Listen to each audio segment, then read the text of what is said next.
Bonjour à toutes et à tous, bienvenue dans Libre Ensemble, votre rendez-vous de la laïcité. Entre 17 et 19 000, c'est le nombre d'avortements enregistrés chaque année en Belgique. Des chiffres qui restent stables depuis une dizaine d'années, qui ont même diminué dans certaines tranches les plus jeunes de la population. Ces chiffres et leur interprétation, on peut les retrouver dans un rapport publié par la Commission nationale d'évaluation de l'interruption de grossesse. Et cette commission, Sylvie Losberg, c'est vous qui la présidez. Alors bonjour, vous êtes directrice études et stratégies au Centre d'action laïque. Et vous avez été nommée par arrêté royal fin 2018 au sein donc de cette commission.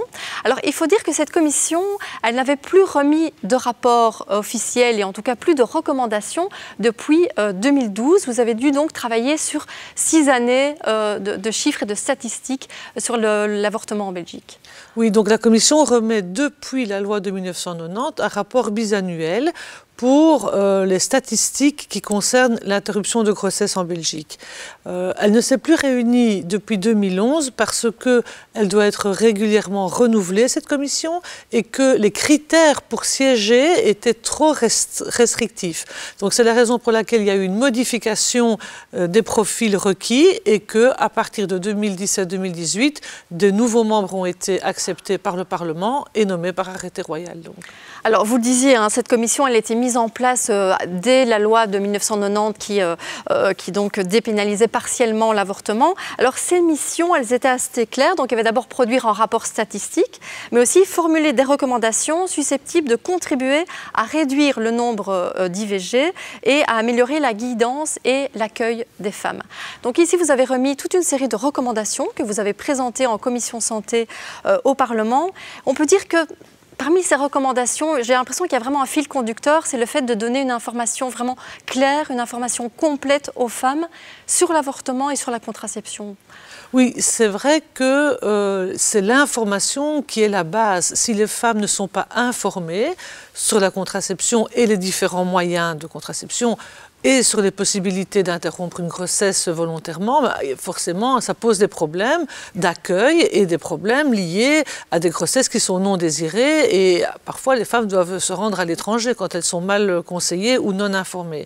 Donc, il faut savoir aussi que jusqu'à la loi de 2018, donc du 15 octobre 2018, qui a modifié la loi de 1990, il y a eu la suppression d'un article du Code pénal qui interdisait toute information et publicité sur l'avortement. Et donc, c'est une des raisons pour lesquelles, en fait, on n'a jamais vu en Belgique de campagne d'information sur l'IVG. Et je pense que c'est vraiment un des objectifs de cette commission, c'est d'améliorer l'accueil, d'améliorer l'information, parce qu'on sait que mieux les femmes sont informées, les femmes et les jeunes filles, plus finalement le rapport à l'interruption de grossesse, mais aussi à la grossesse, sont aisés pour elles. Elles sont mieux informées, elles peuvent mieux choisir et finalement, elles peuvent décider en toute autonomie. Et c'est vrai que cette information, enfin vous dites qu'il faudrait faire par exemple des campagnes qui s'adressent au grand public pour informer, pourquoi? Pour que les femmes sachent par exemple vers qui s'adresser si elles désirent interrompre leur grossesse, vers quels hôpitaux, vers quels médecins, vers quels centres elles peuvent aller, avoir toute une série d'informations sur la loi aussi. Oui, parce que ce que l'on voit, c'est qu'il y a beaucoup par exemple de sites internet qui répandent des erreurs ou des informations volontairement fausses sur l'interruption de grossesse, sur ses conséquences qui peuvent être physiques ou psychiques, mais qui ne sont pas forcément des conséquences négatives. Et on voit aussi que dans les écoles, par exemple, les élèves ne sont pas informés de manière égalitaire sur ces questions d'avortement.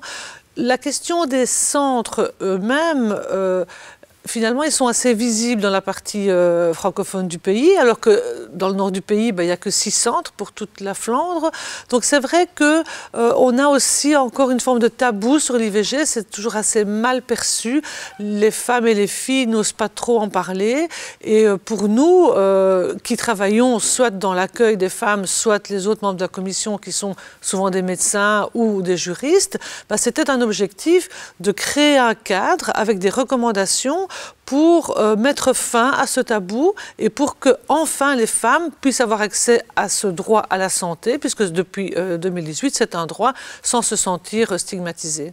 Alors, je le disais, effectivement, dans les recommandations, il y a une information claire sur l'avortement, sur l'IVG, mais aussi une information claire sur la contraception, qu'elle soit féminine ou masculine, d'ailleurs. Et c'est vrai qu'on voit, vous citez dans le rapport une campagne de sensibilisation qui a été menée en 2014 auprès des gynécologues, où on les informait que l'on pouvait placer des stérilets, par exemple, chez des jeunes filles qui n'avaient pas encore eu d'enfants. Et on a l'impression que ça a eu un impact par la suite sur le nombre d'avortements. Oui, en tout cas, c'est très clair que cette information auprès des gynécologues belges, elle s'est faite au printemps 2013 et en 2014, il y a réellement une baisse des IVG chez les filles les plus jeunes. Donc, c'est un des éléments sans doute qui explique cette baisse, mais ça montre aussi que l'information, elle n'est pas seulement destinée au grand public, elle doit l'être aussi aux professionnels de la santé. Oui, et que du coup, les femmes doivent trouver aussi le moyen de contraception qui correspond le mieux à leur mode de vie, à leur santé, à ce qu'elles désirent. Donc c'est important de trouver le bon moyen de contraception et ça, évidemment, il faut en parler avec son médecin. Oui, alors c'est vrai que par exemple le stérilet, ça permet d'être protégé d'une grossesse non désirée pendant 5 ans. Puis vous avez d'autres méthodes hormonales et non hormonales, puisqu'on voit aujourd'hui aussi qu'il y a quand même toute une méfiance à l'égard de la pilule contraceptive hormonale. Et il y a d'autres méthodes qui fonctionnent, mais qui demandent beaucoup d'investissement personnel. Il faut suivre une formation, mais ça n'empêche que c'est important que quand une fille se rend ou une femme dans un centre, que ce soit extra-hospitalier ou chez son gynécologue ou chez son médecin généraliste, elle puisse avoir une conversation sur les différentes méthodes pour pouvoir choisir celle qui lui convient le mieux. Ouais.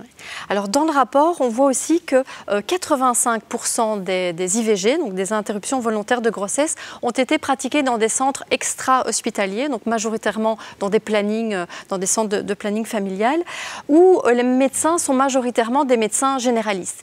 Et là, on sait aussi qu'il manque de médecins généralistes vraiment formés aux IVG. Oui, donc il n'y a pas de formation dans le cursus général de médecine ou de gynécologie en Belgique, c'est sur base volontaire.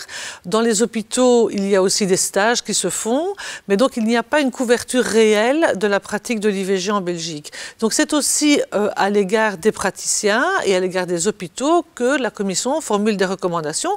On sait par exemple aussi que dans les hôpitaux, l'accueil est très différent et souvent les femmes sont moins bien accueillies à l'hôpital que dans les centres extra-hospitaliers. Donc on a vraiment ce retour de terrain que nous avons pu exposer auprès des parlementaires afin qu'ils puissent prendre alors les dispositions nécessaires. Oui, c'est vrai que l'amélioration de l'accueil dans les hôpitaux, c'est vraiment un des points qui est mis dans le rapport. Alors, cette commission donc, nationale d'évaluation de l'interruption de grossesse, elle a déjà aussi, cette année, elle a fait ce rapport, mais elle a aussi modifié le document d'enregistrement des interruptions de grossesse. Donc, suite à la loi de 2018, ce document a été adapté. Est-ce que vous pouvez nous dire un petit peu en quoi il a été adapté? Quelles sont les modifications qui ont été apportées à ce document? Oui, donc ce document, il est vraiment le cœur du travail statistique. C'est à partir de ce document que tous les centres doivent remplir pour chaque interruption de grossesse, et les hôpitaux aussi normalement. Ces documents sont envoyés à la Commission et sont traités sur le plan statistique. À partir de ces statistiques, la Commission formule des recommandations et interprète les chiffres.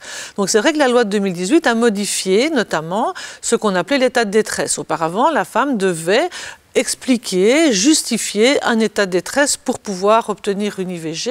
Ce n'est plus le cas depuis la loi de 2018, ce qui n'empêche qu'on a conservé différents éléments que la femme peut, si elle le souhaite, indiquer comme étant des motifs qui l'ont conduite à demander une IVG. Mais il y avait par exemple l'âge de la grossesse n'était pas indiqué dans les précédents documents. Et pourtant c'est très important parce qu'on voit bien que c'est la question du délai qui est toujours en jeu quand on parle d'IVG. La question aussi des filles qui sont violentées, violées ou qu'on a forcées à être enceintes, ou les filles sur lesquelles on fait pression, hein, dans un sens ou dans un autre. Et donc c'est aussi, au fond, on met la femme au cœur du dispositif, on essaie de faire en sorte que le document, l'accueil, la pratique soient au service des femmes. D'accord. En tout cas, on verra si les recommandations sont suivies, mais le travail de la Commission continue puisque vous allez du coup rendre maintenant des rapports tous les 2 ans et des recommandations tous les 2 ans à partir de ces chiffres et de ces statistiques. En tout cas, un grand merci Sylvie Lousberg. Merci à vous de nous avoir suivis et à très bientôt pour un nouveau rendez-vous de la laïcité.